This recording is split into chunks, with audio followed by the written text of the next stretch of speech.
You shuffle away from the lake's edge, the stone cool beneath your feet, that slight echo of bread and silence still hanging in the air. As the moonlight shifts, you notice shadows deepening under the trees. You walk slower now, partly for atmosphere, partly because in ancient Greece, you really didn't want to startle anything that might be watching. This was a world where ghosts were not distant myths. They were part of the daily imagination. People spoke of them with the same tone they used for storms or tax collectors: mild annoyance, respect, and a hint of fear. And unlike the polite, floaty ghosts of Victorian novels, ancient Greek spirits had opinions. They also had needs. It all comes back to restless dead, a category as dramatic as it sounds. The Greeks called them atakoi or aeroi, those who died before their time. Unmarried, unburied, or just deeply dissatisfied with how they exited life. These weren't evil in the way later ghost stories would make them, but they were inconvenient. They wept in the wind. They knocked things over. They gave you nightmares and sometimes borrowed your voice. Rude.so The Greeks developed what can only be described as ghost etiquette.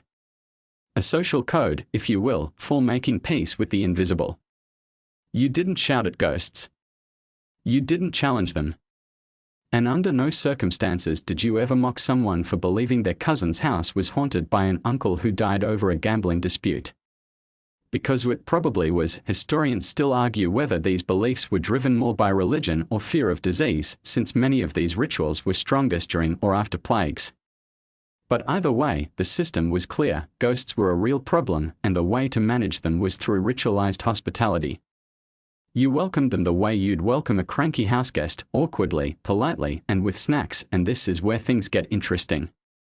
Ghosts weren't always treated as scary. Sometimes they were just misunderstood. Or lonely. You weren't just feeding them to make them go away, you were offering comfort. A small sign that they hadn't been forgotten. That someone, somewhere, still cared enough to leave a piece of bread by a moonlit lake. In Athens and many other city-states, certain festivals were designed around this concept. We'll get to one of those in the next section, but for now, picture this: you're lying in bed in a small stone house. It's the dead of night, and you hear a faint clinking near your hearth. A pot shifting. A breeze rattling a spoon. You know what that means. Someone's visiting. Someone who used to live. You don't panic. You don't shout. You quietly get up, walk to your storage jar, take out a chunk of bread, and leave it at the threshold. You don't look back. In many ways, this bread wasn't even for the ghost.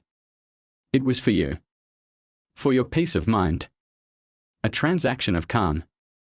And isn't that what most rituals are? Little anchors we throw into the unknown. Interestingly, the Greeks didn't limit this behavior to lakes. Similar offerings were left at crossroads, caves, and doorways, places that blurred the line between spaces.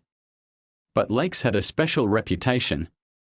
Smooth, silent, deep, and reflecting everything yet hiding more underneath. You pass another stone marker. This one looks like a well cap, sealed and half buried in the grass. Offerings would sometimes be dropped into wells too. Water was seen as a medium for messages. Toss in a crumb, whisper a name, and hope it reached the other side. There's a theory, still debated among scholars, that this practice evolved into certain Greek forms of divination. That the ghost bread led to ghost communication. One little ritual at a time, and here's the weird part. Ghosts didn't only visit by accident. Sometimes you invited them. Yep.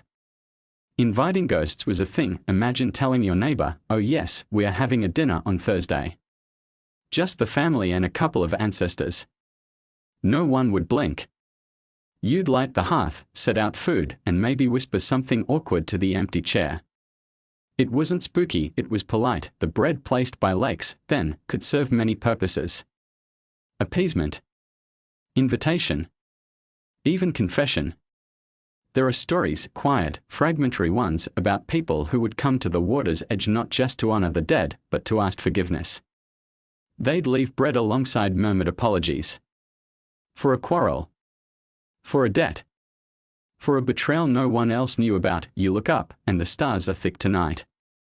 The sky in ancient Greece must have felt so much closer. Without light pollution, every soul looked like it had somewhere to shine from. No wonder they thought the dead stuck around. The whole world was a little too magical to walk away from, and speaking of stars, there's a constellation associated with ghosts, Persephone's Gate, they sometimes called it in hushed stories, though not every scholar agrees. A star cluster low on the horizon in spring, thought to open and close the way to the underworld. When it was visible, people were extra cautious. They whispered to lakes. They stayed in after dark. They left out more bread. So much of ancient life was spent trying not to offend unseen forces.